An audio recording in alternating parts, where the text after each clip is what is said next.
So, good morning. So, nandito na tayo sa ika-tatlong araw ng ating mga piglet. So, malulusog naman sila. Ayan, ito mga tulog ng tulog.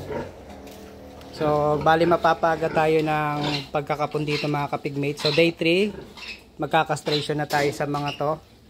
Putol ng buntot at inject ng iron. So, sa ngipin nila, day 1 pa lang, pinutulan ko na sila ng ngipin. Para hindi nagkakasugat-sugat yung mukha nila. So, ngayon, okay silang lahat. Mag-ano na tayo. Paprocess na tayo ngayon. Good morning sa inyong lahat.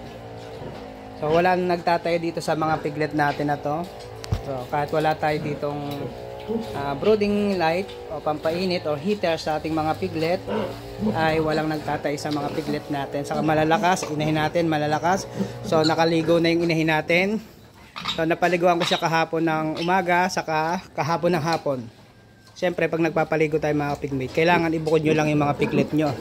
Pag binukod nyo yung piglet nyo, kailangan bagong daddy sila, bago nyo ibukod. Para pag pinapaliguan natin yung inahin natin,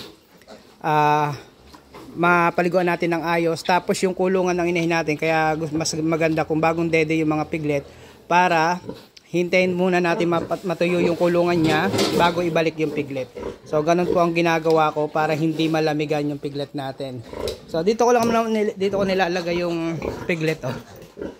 So ito may pangharang tayo dito. So dito ko lang nilalagay yan.